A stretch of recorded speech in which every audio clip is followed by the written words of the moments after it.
Did Jesus of Nazareth claim to be God? This question lies at the heart of Christianity. The answer echoes throughout history, shaping the lives of billions. To find the truth, we turn to the Bible, seeking evidence within its pages. The scriptures offer a compelling case pointing directly to the divinity of Jesus Christ.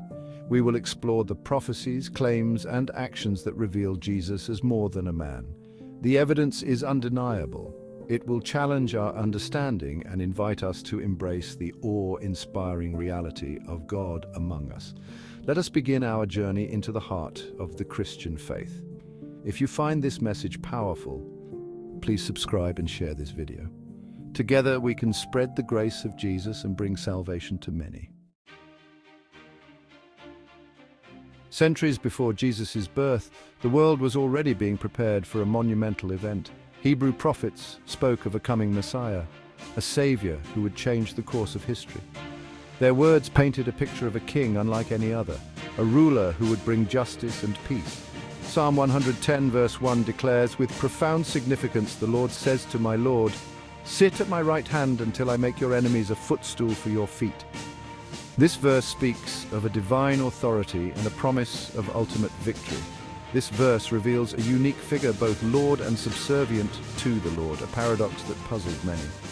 Isaiah 9 verse 6 further illuminates this coming Messiah, offering more details about his nature and mission. "For to us a child is born, to us a son is given, and this child would carry the weight of the world.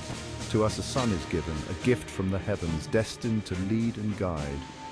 And the government will be on his shoulders, symbolizing his role as a leader and protector, and he will be called Wonderful Counselor, Mighty God, Everlasting Father, Prince of Peace." These titles reflect his multifaceted role in divine nature. These titles are not mere metaphors. They encapsulate the essence of who this Messiah will be. They are prophetic pronouncements pointing to the divine nature of the promised Messiah, a figure who would bridge the gap between the divine and the human, bringing hope and salvation to all. The anticipation of this Messiah filled the hearts of many with hope and expectation as they awaited the fulfillment of these ancient prophecies, and so the shadows of a coming king loomed large, casting a light that would eventually illuminate the world.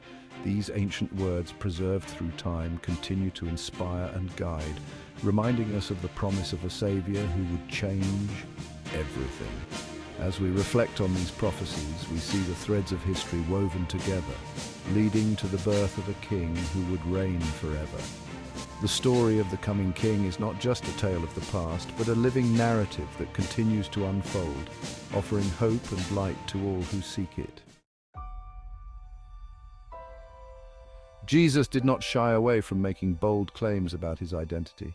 His words were often profound and left a lasting impact on those who heard them. In John 10 verse 30, he states unequivocally, "I and the Father are one." This statement was not just a casual remark, it was a powerful declaration that resonated deeply with his audience. This declaration of unity with God the Father shocked his listeners. They were astonished by the boldness of his claim, as it directly challenged their understanding of God and the Messiah. It was a claim of divinity, clear and undeniable. Jesus was not merely suggesting a close relationship with God, he was asserting that he and the Father were one in essence and being. John 14 verse 9 offers another glimpse into Jesus' self-understanding. "Whoever has seen me has seen the Father." This statement further emphasized his divine nature and his unique role in revealing God to humanity. This is not the statement of a mere prophet or teacher. Prophets and teachers spoke about God, but Jesus spoke as God with an authority that was unparalleled. This is God revealing himself through the person of Jesus Christ. His words and actions were a direct manifestation of God's presence on earth. Throughout the Gospel of John, Jesus continues to assert his divinity. "I am the way and the truth and the life." This statement encapsulates his mission and his identity as the sole path to God. "No one comes to the Father except through me." John 14 verse 6. This exclusive claim underscores the centrality of Jesus in the divine plan of salvation, making it clear that he is the only way to truly know and reach God. The Bible ascribes titles to Jesus that belong solely to God. John 1 verse 1 boldly proclaims, "In the beginning was the Word, and the Word was with God, and the Word was God." Here, Jesus, the Word, is identified as God from the very beginning. In Acts 20, verse 28, we find another powerful declaration: "Be shepherds of the church of God, which he bought with his own blood." Here, Jesus is explicitly called God. The author of Hebrews leaves no room for doubt, stating the Son is the radiance of God's glory and the exact representation of his being. Hebrews 1, verse 3.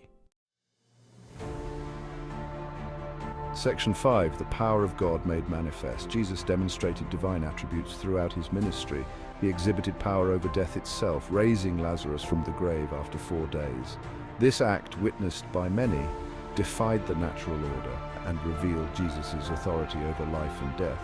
He calmed storms with a word, demonstrating control over the natural elements. He knew the thoughts of men, revealing omniscience that surpassed human understanding.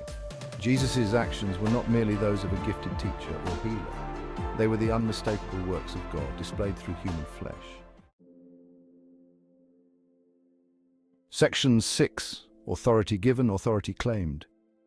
Jesus exercised authority over creation, judgment, and forgiveness. His command over the natural world was evident when he calmed the stormy sea, demonstrating his power over the elements. His ability to heal the sick and perform miracles further showcased his divine authority. He claimed the power to forgive sins, a right belonging solely to God. This was not just a symbolic gesture, but a profound declaration of his divine nature. When he healed the paralyzed man and forgave his sins, it was a clear indication of his unique authority. This audacious act drew the ire of the religious leaders, who rightly understood the implications of his words. They saw his claims as blasphemous, a direct challenge to their authority and understanding of God. The crowds, however, were often amazed and filled with awe at his teachings and actions. In the book of John, Jesus declares, "For the Father judges no one, but has given all judgment to the Son." This statement underscores the unique relationship between Jesus and the Father, highlighting the trust and authority bestowed upon him. This is not the statement of a subordinate, but of one equal in authority to the Father. Jesus spoke with a confidence and authority that left no doubt about his divine mission and identity. His teachings were not mere interpretations, but proclamations of divine truth. Jesus' claims and actions consistently pointed to his divine identity. Every miracle he performed, every word he spoke, was a testament to his unique role in God's plan. His prayers often reflected his intimate relationship with the Father, further affirming his divine status. He didn't shy away from asserting his rightful place as the Son of God. With open arms and a radiant glow, he welcomed all who sought the truth, offering them a glimpse of the divine. His confidence and authority were evident in every aspect of his ministry, leaving an indelible mark on all who encountered him. Section 7. Wonders that testify to truth. Jesus performed countless miracles, each a testament to his divine power. He fed thousands with a few loaves and fishes, demonstrating dominion over the physical world. He walked on water, defying the laws of nature.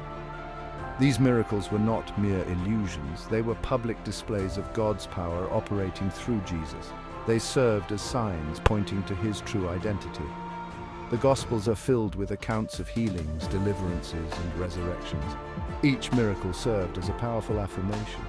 Jesus was not just a man, he was God in human form. Section 8. The Shepherd who is also God. Jesus often used metaphors to explain his relationship with humanity. He called himself the Good Shepherd, John 10:11, emphasizing his love, care, and sacrifice for his sheep. But his metaphors went beyond simple imagery. They revealed profound truths about his identity. He proclaimed, "I am the light of the world. Whoever follows me will never walk in darkness, but will have the light of life." John 8:12. This was not merely a claim to enlighten, it was a declaration of divinity. Jesus identified himself as the source of life and light, mirroring the very attributes of God. Section 9. The Revelation of Jesus Christ.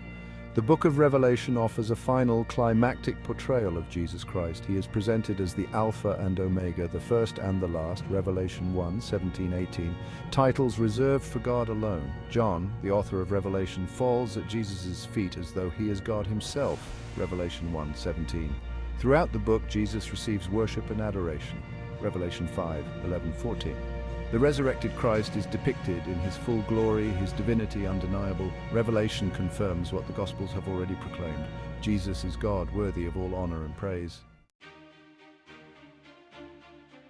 Section 10. A truth more powerful than death. The evidence is overwhelming. From Old Testament prophecies to New Testament declarations, from miracles to claims of divinity, the Bible points to one undeniable truth. Jesus Christ is God in the flesh. This truth lies at the very core of the Christian faith. It is a truth worth pondering, a reality that can transform our lives. To believe in Jesus is to believe that God himself walked among us, lived a perfect life, died a sacrificial death, and rose again, conquering sin and death. Section 11, an invitation to believe. The evidence is before us, the claims are clear, the question remains, what will we do with this truth? Will we dismiss it as foolishness, or will we grapple with its implications? This is not a matter of blind faith, but of reasoned belief. The evidence demands a response. We are invited to explore the scriptures for ourselves, to encounter the person of Jesus Christ, and to discover the life-transforming reality of his divinity. The choice is ours.